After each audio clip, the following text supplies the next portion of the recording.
இந்து சமய அறநிலையத்துறை அமைச்சர் சேகர்பாபு செய்தியாளர்களை சந்திக்கிறார். நேரலையில் பார்க்கலாம். நடவடிக்கையுமே அதற்கு காரணம். பெஞ்சால் புயல் என்பது நின்ற இடத்திலே ஓரிரு நாட்கள் நின்ற வரலாறு என்பது வானிலை வல்லுநர்கள் கூறுகின்ற பொழுது 50 ஆண்டுகால புயல் வரலாற்றில் இதுவே முதல் தடவை என்று குறிப்பிட்டிருக்கின்றார்கள்.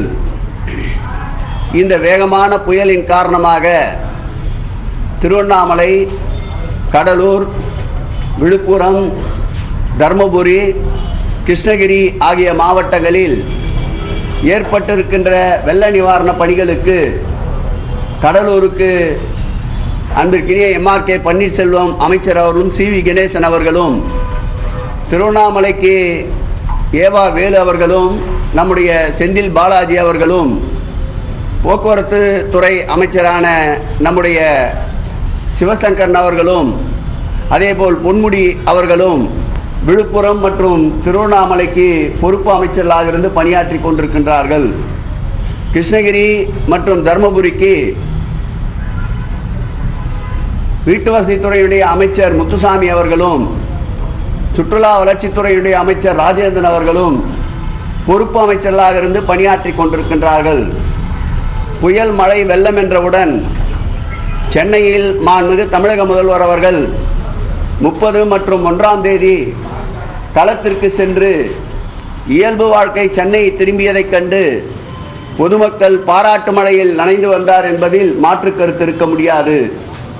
அதேபோல் நம்முடைய துணை முதலமைச்சர் அவர்கள் மேற்கொண்ட முன்னெச்சரிக்கை நடவடிக்கை என்று சொல்லப்படுகின்ற கள ஆய்வின் காரணமாக அவரும் களத்திலே 1ஆம் தேதி முழுமையாக பாதிக்கப்பட்ட பகுதிகளை சுற்றி பார்த்து பாதிக்கப்பட்டதற்குண்டான சோடே இல்லாத அளவிற்கு சென்னை மாறியிருந்ததை கண்டு மகிழ்ச்சியுற்றார். அதேபோல் கடலூர், விழுப்புரம் போன்ற மாவட்டங்களில் ஏற்பட்ட வெள்ள சேதங்களை மாண்புமிகு தமிழக முதலமைச்சர் அவர்கள் நேற்றைக்கு சென்று சுற்றி பார்த்து வந்ததை நீங்கள் நன்றாக அறிவீர்கள். மத்திய அரசை, ஒன்றிய அரசை உடனடியாக வெள்ள நிவாரணமாக 2000 கோடி ரூபாய் கேட்டு நேற்றைக்கே கடிதம் எழுதியிருந்தார். மாண்புமிகு தமிழகத்துடைய துணை முதலமைச்சர் அவர்களை வெள்ளம் பாதித்திருக்கின்ற இந்த 5 மாவட்டங்களுக்கும் நேரடியாக சென்று களத்திலே நின்று நிவாரணப் பணிகளை போர்க்கால அடிப்படையிலே மீட்பதற்குண்டான நடவடிக்கை எடுத்ததையும் நீங்கள் நன்றாக அறிவீர்கள். மத்திய அரசு உதவி செய்வதாக அறிவித்ததோடு நின்று கொண்டிருக்கின்றது. ஆனால் மாநில அரசு பாதிக்கப்பட்ட கால்நடைகள், வீடுகள், பயிர்கள் போன்றவற்றுக்கு கருணை உள்ளம் கொண்ட மாண்புமிகு தமிழக முதலமைச்சர் அவர்கள் இன்றைக்கு நிவாரண உதவிகளை அறிவித்திருக்கின்றார். ஆகவே இந்த வெள்ள மழை பாதிப்பிலிருந்து மக்களை காப்பாற்றுகின்ற ஒரு பேருதவியாக, பேரியந்திரமாக மாண்புமிகு தமிழக முதல்வர் அவர்கள் தமிழகத்தை காக்கின்ற ஒரு கடவுளாக இன்றைக்கு காட்சியளித்துக் கொண்டிருக்கின்றார். இப்படிப்பட்ட பெருமழை வெள்ளத்தின் போது, பெருஞ்சிற்றத்தின் போது ஆளுங்கட்சிக்கு உதவியாக இல்லாவிட்டாலும் ஆளுங்கட்சியுடைய பணிகளுக்கு ஆலோசனை சொல்வதை முதலமைச்சர் அவர்கள் ஏற்றுக்கொள்வதற்கு தயாராக இருக்கின்றார்கள். ஆனால் ஆளுங்கட்சிக்கு குறைகளை சுட்டிக்காட்டுகின்ற இடத்திலே இருக்கின்ற எதிர்கட்சிகள் வஞ்சக சூழ்ச்சியோடு அவதூறுகளை அள்ளி வீசிக் கொண்டிருக்கின்றார்கள். இன்றைக்கு எதிர்கட்சி தலைவர் அவர்கள் அரசியலிலே கள ஆய்வு கூட்டங்களை கூட நடத்த முடியாமல் கட்சியிலே திணறிக் கொண்டிருக்கின்ற நிலை. சேலத்திற்கும் சென்னைக்கும் மாத்திரம் அரசியல் செய்து கொண்டிருக்கின்ற எதிர்கட்சி தலைவர் அவர்கள் சாத்தனூர் டேம் திறக்கப்பட்டதால் தான், முன்னறிவிப்பு இல்லாமல் திறக்கப்பட்டதால் பெரிய சேதம் ஏற்பட்டதாக கூறியிருக்கின்றார். கடந்த காலங்களை அவர் திரும்பி பார்க்க வேண்டும். 2015ஆம் ஆண்டு இதே சென்னையில் செம்பரம்பாக்கம் ஏரியை முன்னறிவிப்பு இல்லாமல் திறந்ததால் 280க்கும் மேற்பட்ட உயிர்கள் பலியானதை மறந்திருக்க முடியாது. பல லட்சம் வீடுகள் இழந்ததை அவர் மறந்திருக்க முடியாது.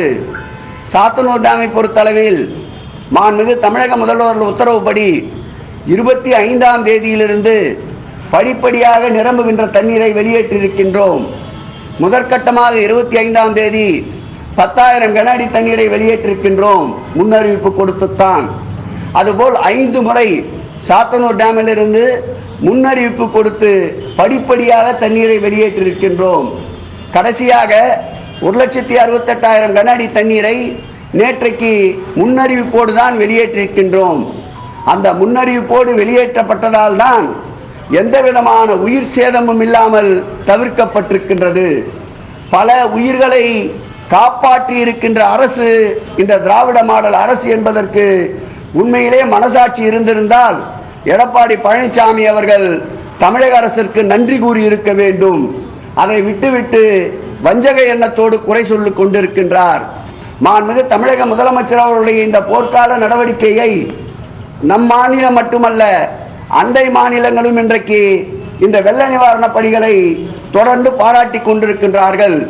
உண்மையிலே மனசாட்சி இருக்குமானால் வாய்ச்சவடால் விடுகின்ற எதிர்க்கட்சி தலைவர் அவர்கள் மத்திய அரசிடம் நிதியை கேட்டு அழுத்தம் தருவதற்குண்டான முயற்சிகளை மேற்கொள்ள வேண்டுமே தவிர தமிழக அரசு எடுக்கின்ற நடவடிக்கைகளுக்கு குந்தகம் விளைவிக்காமல் இருக்க வேண்டும் என்று இந்த பத்திரிகையாளர்கள் செய்தியாளர்கள் சந்திப்பின் வாயிலாக கேட்டுக்கொள்கிறேன்.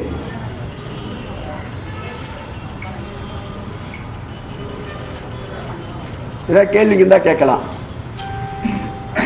அமைச்சர் பொன்முடி இன்னைக்கு ஆய்வு பண்ணும்போது அவர் மேல அந்த தேர் இறைச்சவங்க மாற்றுக் கட்சியை சேர்ந்தவங்க அப்படின்னு சொல்றாங்க. விழுப்புரம் மாவட்டத்தில் திருவெண்ணைநல்லூர் ஒன்றியத்திலே இருக்கின்ற இருவேல்பட்டு மற்றும் அரசூர் ஊராட்சிகளை சார்ந்த பகுதிகளில் வெள்ளம் சூழ்ந்து வடிய தொடங்கியவுடன் அங்கிருக்கின்ற மக்களுக்கு நிவாரணம் வழங்குவதற்காகவும் ஆறுதல் கூறுவதற்காகவும் நேரடியாக சென்றிருந்தார். அந்த இடத்தில் ஒரு குறிப்பிட்ட கட்சியை சார்ந்த அரசூர் ஊராட்சியிலே இருக்கின்ற குறிப்பாக மகளிரணியை சார்ந்த விஜயராணியும் அவரது உறவினர் ராமர் என்பவரும் உள்நோக்கத்தோடு வேண்டுமென்று அவர் மீது சேற்றை வாரி இறைத்திருக்கின்றார்கள். இது எதை காட்டுகிறது என்றால், முழுமையாக நிவாரணப் பணிகளை ஒருபுறம் அறிக்கையின் வாயிலாக பொய் வதந்தி பரப்பி முடக்க நினைக்கின்றார்கள். மறுபுறம் இப்படி மக்கள் நல பணியிலே ஈடுபடுபவர்களை அச்சுறுத்துகின்ற வகையில், அவர்களுடைய பணிகளை தடுக்கின்ற வகையில் இது போன்ற செயல்களில் ஈடுபடுகின்றார்கள். இப்படிப்பட்ட தடைகளை தாண்டி வளர்ந்த இயக்கம்தான் திராவிட முன்னேற்ற கழகம், திராவிட மாடல் அரசு. ஆகவே இப்படிப்பட்ட எதிர்ப்புகளை கண்டு அஞ்சாமல் மக்கள் பணியில் தொடர்ந்து பயணிப்போம் என்பதை எடுத்து காட்டுகின்ற வகையில் தான் இந்த நிகழ்ச்சிக்கு பிறகு தொடர்ந்து பாதிக்கப்பட்ட பகுதிகளுக்கு சென்று நிவாரணங்களை அமைச்சர் பொன்முடி அவர்கள் மேற்கொண்டு வருகிறார் என்பதை தெரிவித்துக் கொள்கிறோம்.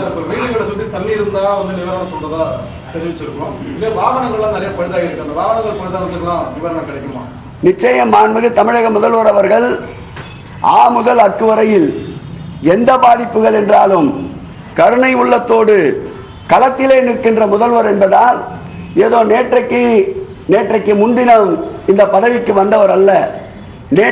நேற்று முன்தினமோ இது போன்ற பாதிப்புகளிலே தன்னை களத்திலே ஈடுபடுத்திக் கொண்டவர் அல்ல.